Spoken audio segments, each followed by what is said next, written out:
দুটো বিষয় হচ্ছে যে নির্বাচন কমিশনের দুটো আইন সংস্কারের সিদ্ধান্ত হয়েছে, আর এনবিআর এর মানে ইন্টারনাল রেভিনিউ ডিপার্টমেন্ট তাদের একটা আইন সংস্কারের বিষয়ে ডিসিশন এসছে, এবং ক্যাবিনেটে আজকে সংস্কার যে আপডেট সেটার বিষয়েও বড় একটা ডিসকাশন হয়েছে। তো আজকে জানানো হয় যে প্রথম যে আমরা ফার্স্ট ব্যাচে যে 121টি সংস্কারের প্রথম যেটা নিয়ে কাজ করা হচ্ছিল সেটা নিয়ে জানানো হয় যে 77টি অতি গুরুত্বপূর্ণ সংস্কারের মধ্যে 24টি অলরেডি বাস্তবায়িত হয়েছে এবং আংশিক বাস্তবায়িত হয়েছে 14টি, বাকিগুলো খুবই দ্রুত গতিতে বাস্তবায়নের পথে আছে।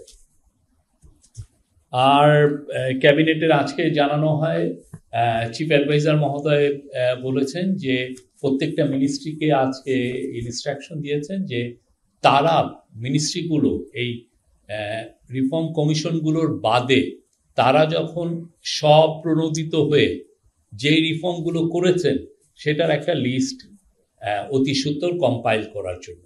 আমরা দেখছি যে রিফর্ম কমিশনগুলো যেই রিফর্মের প্রপোজালগুলো দিয়েছে তার চেয়ে অনেক অনেক বেশি রিফর্মের কাজগুলো প্রত্যেক মিনিস্ট্রি এবং অ্যাডভাইজার মহোদয়গণ এর নির্দেশে এই রিফর্মের কাজগুলো বেশি হয়েছে। তো সেটার একটা লিস্ট আমরা আশা করছি আগামী মাসের প্রথম দিকে, আগামী মাসের মধ্যে আমরা আপনাদের কাছে দিতে পারবো। একটা বুকলেটের মতো করা হবে যাতে আপনারা সবাই পান, এটা সবার কাছে এটা বিতরণ করা হবে। আজকে এই বিষয়ে যথেষ্ট প্রাণবন্ত আলাপ হয়েছে এবং আমরা আশা করছি যে আগামী মাসের মধ্যে বাংলাদেশের যতগুলো মিনিস্ট্রি আছে এবং যতগুলো ডিভিশন আছে তারা তাদের রিপোর্টগুলো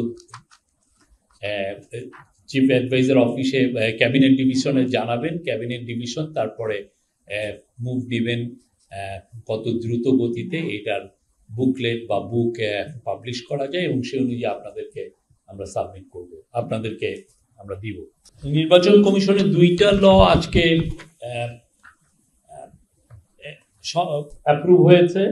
একটা হচ্ছে নির্বাচন কর্মকর্তা ব্র্যাকেটে বিশেষ বিধান আইন 1991 ব্র্যাকেটে এগেন 1991 সনের 13 নং আইন সংশোধনের প্রস্তাব। এটা প্রস্তাবটা আজকে এটা ক্যাবিনেটে পাশ হয়েছে। আর আরেকটা হচ্ছে যে নির্বাচন কমিশন সচিবালয় আইন 2009 সনের 5 নং আইনের সংশোধনের প্রস্তাব। দুটো আইন প্রস্তাবের কারণে যেটা হবে যে ইলেকশনের আগে নির্বাচন কমিশনের কাজে গতি পাবে এবং খুব দ্রুত তারা অনেকগুলো মেজার নিতে পারবেন। আরেকটা হচ্ছে যে এর ফলে এই আইনগুলোর কারণে আগে যেটা ছিল যে যারা নির্বাচন কমিশনের অফিসিয়ালরা যারা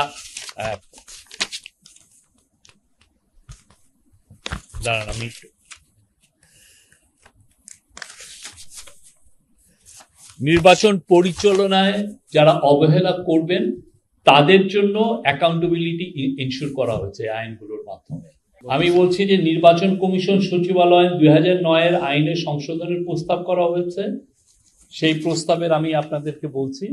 প্রথম যেটা হচ্ছে নির্বাচন কমিশন সচিবালয় 2009, হ্যাঁ, এই 2009 এই আইনের ফলে এই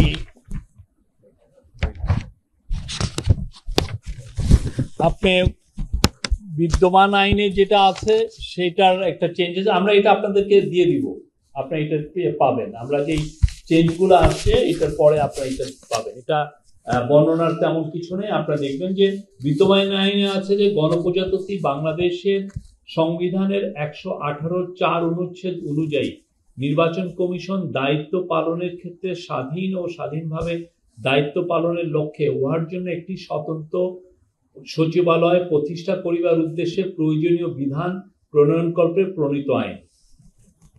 আর নির্বাচন কমিশন কর্তৃক প্রস্তুতকৃত খসড়া গণপ্রজাতন্ত্রী বাংলাদেশ বাংলাদেশের সংবিধানের 118(4) অনুচ্ছেদ অনুযায়ী নির্বাচন কমিশন দায়িত্ব পালনের ক্ষেত্রে স্বাধীন এবং স্বাধীনভাবে দায়িত্ব পালনের ক্ষেত্রে উহার জন্য একটি স্বতন্ত্র সচিবালয় প্রতিষ্ঠা করার উদ্দেশ্যে প্রয়োজনীয় বিধান প্রণয়নকল্পে প্রণীত অধ্যাদেশ।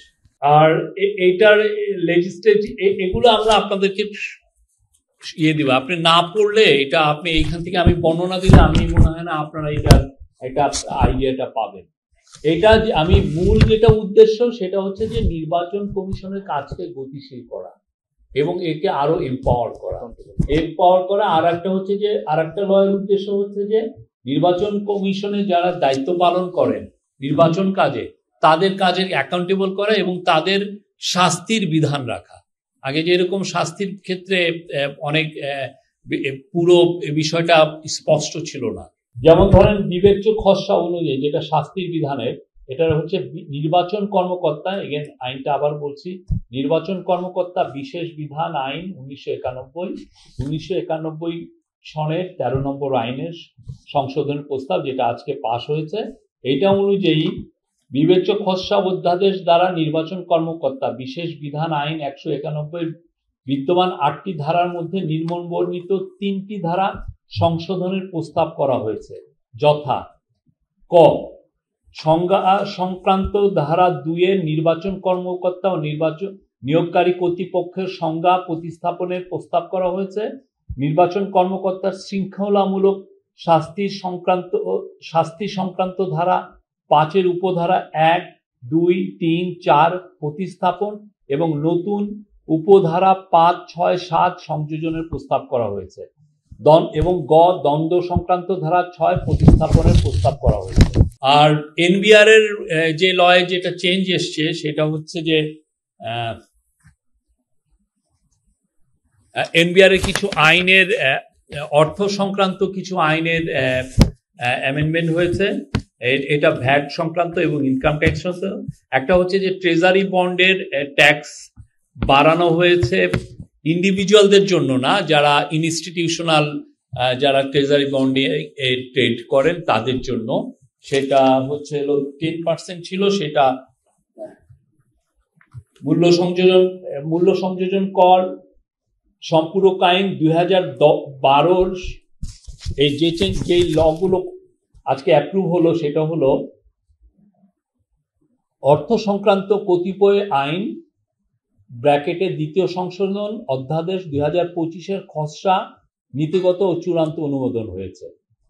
উক্ত খসড়া অধ্যাদেশের সংশোধনী সমূহ নিম্নরূপ: মূল্য সংযোজন কর ও সম্পূরক শুল্ক আইন 2012 সংশোধনীর প্রস্তাব নিম্নরূপ: মূল্য সংযোজন কর ও সম্পূরক শুল্ক আইন 2012 ধারা 126 উপধারা 1 সরকার কর্তৃক গেজেট প্রজ্ঞাপনের পাশাপাশি বিশেষ আদেশ দ্বারা অব্যাহতি প্রদানের বিধান প্রণয়ন করার প্রস্তাব করা হয়েছে।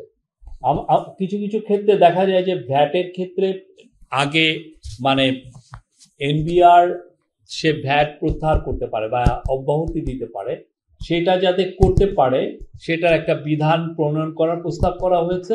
এটা আগে যেটা ছিল যে ক্যাবিনেটে এটা করতে হতো, তো এটা বাট এগেন এইখানে একটু সংশোধনী এসছে যে এটা যেটাই মানে যে বিধানটাই প্রণয়ন করা হোক না কেন ইভেন্চুয়ালি এটা ক্যাবিনেটে এসে এটা অ্যাপ্রুভাল নিতে হবে।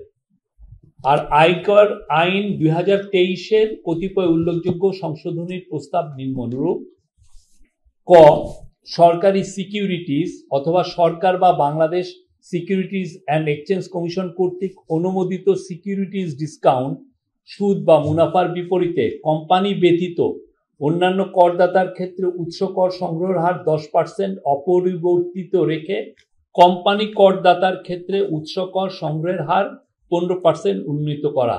বাট এটা ট্রেজারি বন্ডের ক্ষেত্রে আর কি, আপনার আগে 10% ছিল, এখন এটা 15%। আর হচ্ছে বাণিজ্যিকভাবে পরিচালিত মোটরযান হতে কর মানে বিশেষ করে বাসের ক্ষেত্রে কর সংগ্রহকে চূড়ান্ত কর দায়যোগ্য আয় হিসাবে মানে ফাইনাল অ্যাসেসমেন্টের আয় হিসেবে পরিগণনা করার লক্ষ্যে ধারা 163 অধিক সংশোধন করা। এটার কারণে যেটা হচ্ছে যে যারা বাস কিনবেন বা বাসের ইম্পোর্ট করে আনবেন তাদের জন্য ফাইনাল অ্যাসেসমেন্টের মানে আপনার ট্যাক্সেশনটা ইজিয়ার করা হয়েছে। এই ছিল আজকের ক্যাবিনেটের ডিসিশন। আমরা মনে করি যে কনসেনসাস কমিশনের সাথে যে আলোচনা সেটা এখনো চলমান, এবং আমরা আশাবাদী যে কনসেনসাস কমিশনের সাথে পলিটিক্যাল পার্টির যে আলোচনা, সে আলোচনাই একটা সবকিছুর শান্তিপূর্ণ সমাধান দিবে। এটা সবাই যাচ্ছেন ইউনাইটেড নেশন জেনারেল অ্যাসেম্বলি। আপনি জানেন এই বছর জাতিসংঘের ৮০তম বার্ষিকী, তো এটা খুবই একটা ইম্পর্টেন্ট একটা অকেশন। তো সেই জন্যে যেহেতু এই পার্টিগুলো, পলিটিক্যাল পার্টিগুলো আমাদের অংশীজন, সেই জন্য তাদেরকে আমরা চিফ অ্যাডভাইজারের আমন্ত্রণে তার সাথে যাচ্ছেন ইউনাইটেড নেশন জেনারেল অ্যাসেম্বলিতে জয়েন করার জন্য।